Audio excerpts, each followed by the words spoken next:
Written by COLLIN BINKLEYone, one of the nation's largest teachers' unions, on Tuesday vowed to defend members who are punished for teaching an honest history of the United States, a measure that's intended to counter the wave of states seeking to limit classroom discussion on race and discrimination.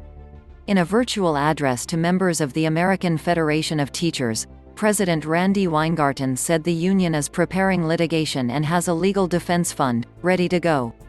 She promised to fight culture warriors who attempt to limit lessons on racism and discrimination by labeling it as critical race theory. At least 6 states have passed new laws limiting how race can be taught in the classroom, and similar proposals are being considered in more than a dozen others.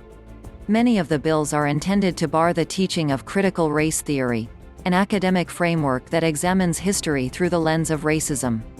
It centers on the idea that racism is systemic in the nation's institutions and that they function to maintain the dominance of white people in society.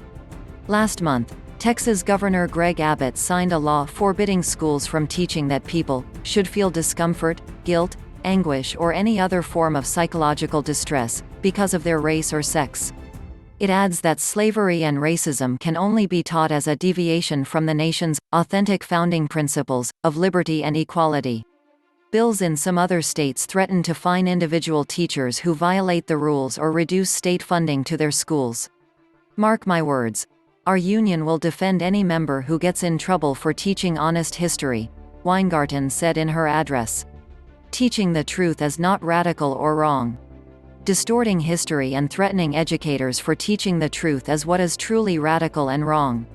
In an interview, Weingarten said the union is adding $2.5 million to an existing legal defense fund in anticipation of local fights over the teaching of race. The funding will be used to defend teachers who are disciplined for teaching about slavery and racism. The union is also considering filing lawsuits to get clarification about new state laws limiting how racism can be discussed in schools, she said. We're looking at these laws to see if courts will give some clarification in advance, Weingarten said. It just looks like it's an attempt to erase so much of the history of the United States. Once an obscure academic idea, critical race theory has become a political rallying cry for Republicans who argue that it sows division and makes children feel guilty for being white. But Weingarten said the concept has mostly been taught at the college level and is not taught at the nation's elementary, middle, and high schools.